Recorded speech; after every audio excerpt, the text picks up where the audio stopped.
Oh, shoot. Good evening. I just moved my face out of the way. You're all by yourself on the screen because I minimized. Hey, it's open. It's after service and the screen's messed up because I moved my screen. Now I'm back. There you go. High quality production after service Open Door Community Church featuring Pastor Brian Ricketts and me. It's Joe. It's the a worship me, guy. Mario. Joe, the worship guy. Yeah. Man, I had almost no voice. I'm sorry, I'm distracted by your dog, which nobody can see is trying to get comfortable. Yeah, Murphy dog. Let's see if we can. Nope, can't do it. All right. Well, yeah, Murphy's getting old, and it's hard for him to get comfortable, and so he'll nest for 5 minutes, and he'll finally collapse from exhaustion. But whoever's watching, somebody out there, yeah, it's a dog you can't see. Anyway, It's a dog you can't see. So yeah, this past Sunday, I don't know if it's allergies or air quality or what, but man, I had to fight through some hoarse vocals. It was I was challenged at worship this Sunday. yeah. So I actually changed the way I sing to a more legitimate singing voice, which I tend to make fun of when other people do it. So there you go. Well, anyway, a couple questions. Have you seen? Did you go to the movies to see Shang-Chi? No, I know it's good. I've heard it's good. Yeah. Have you seen it? Nope. No. I mean, I'm I'll get probably around going to to it. have to because I'm feeling cheap lately, I'm probably gonna wait till it gets on Disney Plus. Yeah, it's there's some remarkable rewards to those people who are willing to delay gratification. Like if you like, I remember talking to Sam about video games and how much certain games cost right when they come out, but if you wait like 6-8 months, they're like a third of the price or whatever. If Yeah. you can hold, but that's not always a viable option or whatever. But I feel that way. I mean, there's certain movies that I'm just so excited to see, and there's Yeah. others that I'm like, I don't know, when's it free? Speaking of which, we saw a Disney movie recently that was significantly better than I thought, and it was Cruella. Oh Have you seen that? no, the reviews that I saw were pretty lukewarm, and it wasn't something I I love Emma Stone. Emma Stone. Yeah, I almost said Emma Watson. I thought it was actually one of the best movies I've seen in a while. It actually had a good story, and you know how I feel about story. It's got to have a good plot. The plot made sense. It was a good, intricate, thoughtful story. Yeah, I mean, the acting in certain cases were so-so, but that's okay. I mean, the plot carried it. It kept my attention. So I would encourage you to do that. And Derek is saying it was really good, Joe. Thanks, Derek. All right. 2 thumbs up. One from Pastor Brian, one from Derek. So, all right. Is it free on Disney? Disney Plus, yeah. Okay, good. Well, in that case, then it's probably worth my money. Yeah. Yeah, it was worth our money. We came away going, yeah, that may have been worth spending, the $30 to get it ahead of time. So Yeah, and I think you guys paid $30 to watch another movie where you went. Oh, yeah. it was, yeah, there's been a couple of them like, so this is why we didn't for this one, because it was like, okay, we've been burned too many times. We're not going to. But this one was worth it. This was good. We were camping, I think it was in July, and Raya and the Last Dragon was available on Disney Plus. And we watched about 20 minutes and we all went. I think that was one of them that Jesse paid for. And it's like, no, they saw that in the theater, I think. Yeah. It was just trying so hard to be hip, Yeah. and to be relevant and that stuff. And we weren't having it. I mean, Sam's like, really? Right. I mean, who? Did you stop before it got worse if you only watched 20 minutes? All right. Yeah. I haven't seen it. Jesse says about 3/4 of the way through, the initial plot point is completely resolved and they start a completely new one. Yeah. Like the woman who's the bad guy is all of a sudden not the bad guy and something I like don't know that. I don't know, but she says it's like, what does this have to do with anything?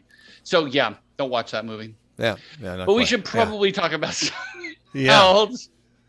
Well, yes. Well, so here's the thing is that we've got a title of the sermon from Sunday that's a bit provocative, and I mean that, naked glory, which how we come into the world, but we're talking about transfiguration. We're talking about the transfiguration, and the idea of it is this is a place where Jesus exposes his true glory, who he really is, in that sense, naked, just unclothing the human sense of him just being like everybody else, and the disciples get to see, oh, this is who you are, Jesus, and they see his glory. So the transfiguration, and there's so many pieces to this,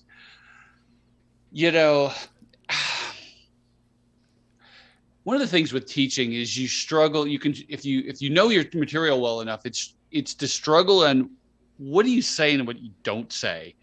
And I hinted at a lot of it because I wanted to because I couldn't help but put it in there. The Exodus themes, the spiritual warfare themes. I ended up, we could talk about the Genesis and Eden one, which is what I settled with because I thought that would be the most applicable. So, what made me think of for myself was when Moses saw God, though not, Mm-hmm. not fully, but he came down, he was still glowing, Yeah. and that, and also the word awesome in the way that it's intended to be used, in that your mouth drops to the floor, you are overwhelmed Mm-hmm. with this. And, it's kind of hard to put it into distinct, relatable terms, you know, uh, where like, okay, what's my analogy that people today are going to be able to connect with this? And, what pops into my head, and it's kind of ridiculous, but is like if there's a guy you've been hanging out with for years and all of a sudden says, "Oh, I used to play professional football," and you're like, "Whatever." And then you're out like doing a pickup game and he like throws the ball 60 yards and you're like, "Oh, I'm a fool." Okay. I mean, all of a sudden you're like, "Oh, you Your weren't." perspective changes Yeah. dramatically. And Yeah. the way you relate changes there too, where, we're relating to people based on, I talk to people about this all the time. Like the people that we are closest to, especially like in a workplace environment, we have a tendency to judge them based on our limited experience with them. And in our own minds, we limit their knowledge, their capabilities, we marginalize them. And that's a lot of, I think, these relationships. And then suddenly something happens and it forces you to see that person in a completely different light. And you have to engage with them, in a different way. It changes the system, the way that people relate. And this is just like such a demarcation point in the relationship between Jesus and the disciples. That's like, oh, we can't really go back to Jesus as our buddy. We've seen too much for us to ever relate to him that same way. At least that's kind of how I interpret it. Am I I close? think so. I think the only piece that to add to that is, though, it's the time between this moment, if I am understanding the timeline correctly, the time between this moment and his death is merely a couple of weeks. Yeah. And so they don't have a time to fully process the significance of this. Right. It's like I said, if I get it right, it's like at most, at minimum, at the least, it could be up to about 2 weeks, or it could be maybe a month, somewhere in that area. It's not long, because after this, he's heading to Jerusalem to be crucified. And so, yeah, it's just such a significant moment. It clearly deeply affected the apostles. Peter quotes this in his epistle, Second Peter, saying how this was a moment where we know for sure that Jesus was not like everybody else, where we saw his glory, we saw his majesty, we heard the voice saying, "This is my son." It's like, well, you didn't figure that out beforehand? Well, no, but now you do. It's clear he's not like anybody else. So when you experience something like that, how are you supposed to respond? I mean, Peter didn't get it right, but thank God for Peter, literally. It's Peter. Almost like he was set up to, if you ever watch like workout videos, occasionally they'll have like a cast, and that one cast member will intentionally do something wrong so that the coach can say, "Oh, I need to correct you." But the correction is really not for that person. It's for everybody else. So they can say, he's the negative example. yeah, like, "Oh, I need to reflect. Maybe that's what I'm doing." In fact, that's what I get oftentimes from messages, is that, and it's not like I need to be admonished, but the negative relationship where you may share something and I'll go, "Gosh, I really wish so-and-so was here to hear this." And then I go, "Oh no, that's me. Hold on a second." And it turns right back and I go, okay, I need to reflect on that. I need to process this a bit. I need to see myself in the mirror. And so Peter, I think does that really well. He does. He does. He's the object lessons for so much for all of us, of in so many ways. And but here's yet another one where the disciples see something and they didn't quite get it. It's in the moment, and I kind of made that point. I did make that point in the sermon. I always thought, and maybe many of our listeners did too, that he was just completely out to lunch on why he wanted to build shelters. But that's not the case. He actually was almost right. He was thinking on the right lines, and it's taken me a very long time to see the connections of why he was thinking about tabernacles. Why was he thinking about that? It's because they're living in the presence of God here, and he's like, oh, which connects to the whole feast, which connects back to Eden, which I didn't realize until probably 8 years ago, that the image of Eden was living in the presence of God and worship. And so that's how all these things connect. And it's like, oh, Peter, you were so close. Right. Well, in context, the tabernacle was where God lived, and recognizing that Christ is God, well, he should have a place to live, right. According to, all that stuff. And it's at the end of Exodus and going into, here's how the things are built and here's the dimensions and that kind of stuff. Where do you, did he get off track partly because he's including, it was Elijah and Moses, because they don't live in the tabernacle. That's not where they're called to be. And I don't know. That was the first thing I thought of.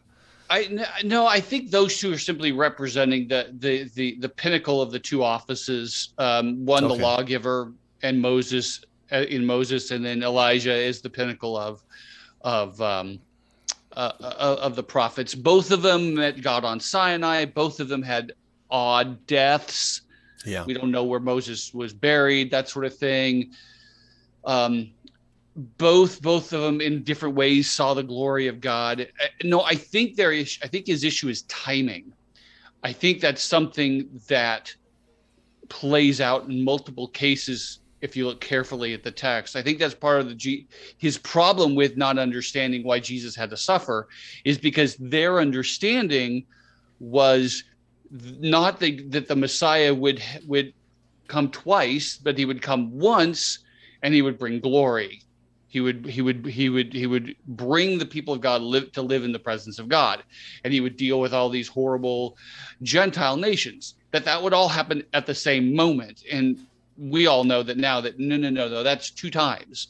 He separates that out, but he didn't get that. So he thought, oh, you're starting that now.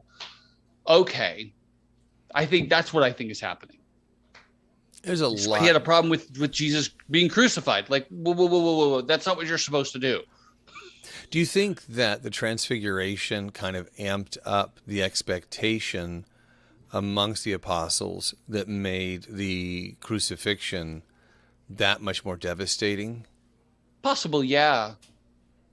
Yeah, it's very possible. It's interesting to think to lay those two events side by side. This battered, abused man on the cross with this one who is displaying divinity just a mere weeks ahead before that. Yeah. Yeah, this is a terrible analogy. I'm going to use it anyway. But I grew up being a Seattle Seahawks fan, and I blame my dad for that, because when I was 5, he gave me sorry. Yeah. Well, yeah. Gave me a Seattle Seahawks football, and I didn't understand that they'd never won. I didn't understand they were new, whatever. But I remember when they were in the Super Bowl and thinking, oh, wow, I'm going to see them win the Super Bowl. This is going to be amazing. I've waited all my life for this thing to happen. But and then they didn't win. And they lost the last minute, last second, last play of the game, and it was just Steelers. Shut up. They eventually won, but it was. Some would say they deserved to win, but go ahead. It's this expectation up here, and then the floor dropping out, and it's one thing if you're like, we shouldn't be here, and you know that we shouldn't be here, and it doesn't work out, and you're like, we didn't figure it was going to work out anyway. It's almost like you have to have that transfiguration there to reinforce the desperate expectation of these people that here we've been looking for you, Jesus, and now you have just told us, you've just shown us who you are, and like we can start celebrating now. Right. And then I'm just going to cut the legs out from underneath you. You know, you think about Thomas, and I love Thomas, because he's in his head way too much, and the devastation of their expectations were sky high. Yeah, and it feels like this demonstration of glory really is like, you have to have that to understand he's God. You have to have that. And it also really, with that juxtaposition of the terrible death, to go reinforces his humanity, and then it's perfect writing, Yeah. My hero's gonna win. Oh no, my hero is dead. Oh, my hero won. I mean, that's if I were an English professor or whatever, you'd be like, yes, this is wow. What a great story, just right. as from a literary standpoint. Right. You think God might know something about it, He's a great storyteller. He is. He's creative. But I've kind of taken us all over the place. What were some things that you wanted to make sure that we had a chance to cover today?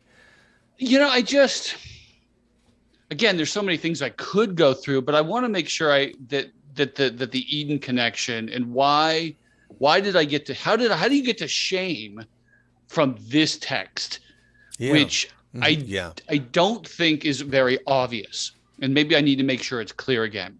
That would be good, because shame is one of those things that resonates with me, because in my life I have seen how it is used to tear people down. It's devastating. It ruins your life. And shame is used in ways almost as the antithesis of love. Instead of loving you to encourage you to be better, I will shame you to encourage you or to discourage you to not do bad. It's like one is lifting and one is pushing down from a motivational standpoint. And the difference is that shame creates an identity. Although, and I'll let you get to your bit because it's your job, but, there's cultural shame that exists in where a culture communicates that you are outside of the cultural norm, and it's, from a community standpoint, is intended to bring you back into alignment. But there's, but the shame that's not around that is what changes your identity in a very negative way. So I just wanted to share that, and go ahead. The significance of shame. Yeah. And it's and we overlook that in the Bible too, the issue of shame. But so let me try, and if it doesn't make sense, tell me. Absolutely. Okay. Yeah. So this text, what's happening in this spot here is you have Jesus showing who he actually is, and there's nothing hidden. And what makes him glorious is that he has no sin, that yes, he's divine, but there's also the fact that there's nothing that would cause shame in him. There's nothing to shame in him. Right. Okay. There's no ammunition. There's nothing. There's nothing there. And so that's where the issue, that's where there's the naked and glorious in his nakedness. And I don't mean physically, of course. Right. And then you have this piece of the tabernacle, and what that is getting at is humanity is meant to live in the presence of God. We're meant to. That's what Eden was all about, is living where we can see God and talk to him in the cool of the day. And back then there was nothing to be ashamed of. Genesis 2:25, they were both naked and unashamed. There was nothing to be ashamed of. Now, when Jesus comes back, we get to be fully clothed with him, with his righteousness, with his holiness. John 17 says we actually get to share in his glory. And so this moment of seeing Jesus as he is with no shame, that's also a picture of us. Because when we live in that, we're going to be like him. We're going to be like Jesus with nothing. We're going to be back to the Garden of Eden. We're going to be back to living the way we were originally intended. And that's why there's no shame. Does that make sense? Yeah. So let me, here's what this made me think of. This is going to, again, me and my analogies. So, probably 1988, my sister and mom, dad, and brother, we're all going to go see Air Supply in Billings, Montana. Boy, Seahawks and Air Supply. Yeah, Lost in Love. Anyway, and she cut out, like she went out the window and was messing around with friends. I think they went out drinking or whatever. She was only 16, and she got busted. And she was really looking forward to the concert, and she didn't get to go because she did something that was outside of what was appropriate. It was, and so like in today's world, it would be like if she got in trouble and then everybody went and then they took all these photos and said, this is where you could be. You should be here, but for this. And I wonder, from a shame perspective, it's like the Transfiguration is saying, were it not for Eden, this is where you would be right now. Yeah. Is that a little bit of what you're saying? Oh, yes. Yeah. But the beautiful thing, but it's also where you're headed. Sure. Yeah. Right. And I was very careful I did not want to tell people that I didn't want to shame people in telling them that they shouldn't have to have shame right now. If that makes sense? It does. It's basically, if you're feeling shame for whatever reason, don't feel bad about, it's not I don't want you to feel shame. You don't need to feel shame, but don't be about feeling shame. Yeah. If you feel bad, don't feel bad about feeling bad. It's right. Like, don't feel bad about being depressed. Right. It is what it is. Yeah. Right. And so I just wanted to offer them the hope of that.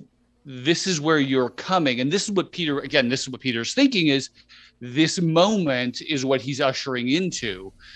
But the timing's not right, and it's not yet for us either. So, but it will come. And then this is the hard thing.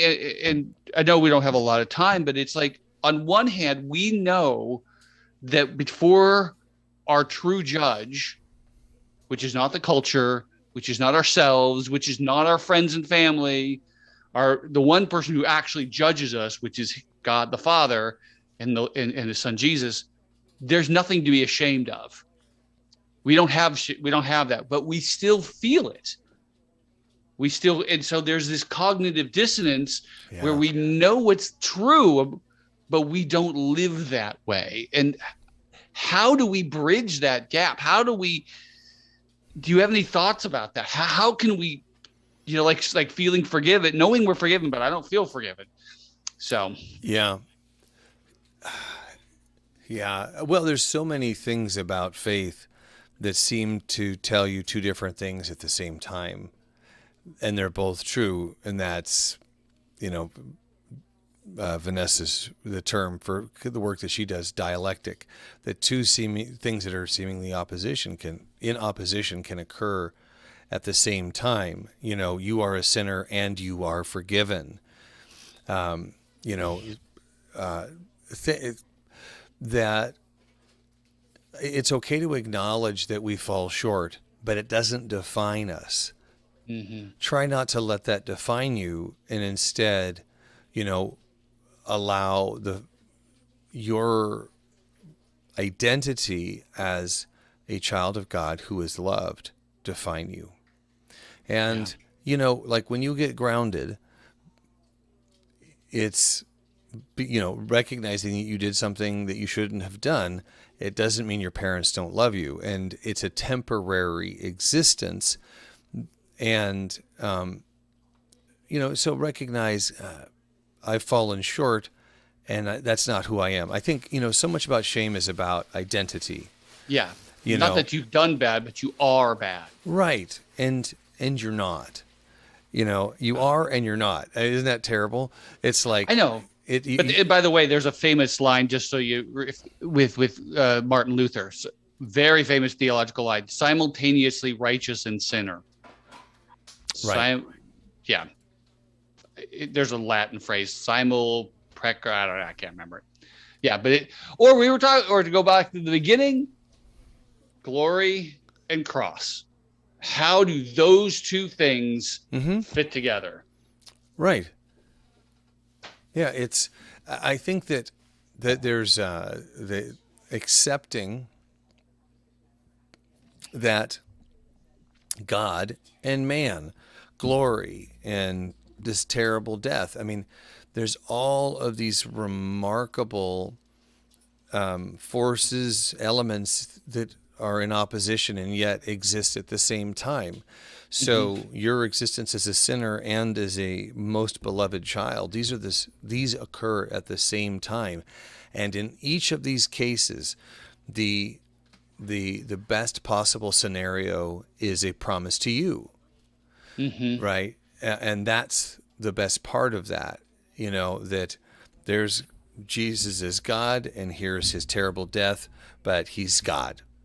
And there is, you are loved, you're a sinner, and ultimately you are loved. I mean, that if you look at these opposing forces, you in Christ are always on the best side of that at the end of the story. Yeah. I think that to me, going back to your question, is kind of where I go when I start to feel despair over certain things, is like, if I can just remember what the end of the story is, I'm going to be okay. You're going to be okay. Yeah. And on that note, we're going to talk about hope for the next couple of weeks. Actually, about a month. We're going to be talking about hope. And this week, the first three are going to be the foundations of hope. Yeah. All right. Going to be okay. Well, all right, folks, we're going to wrap it up this evening. It's nacho night. Nacho night. So I'll be heading over to the local Mexican food restaurant to pick up some nachos, and then we're going to hang out and watch some TV. Maybe Cruella.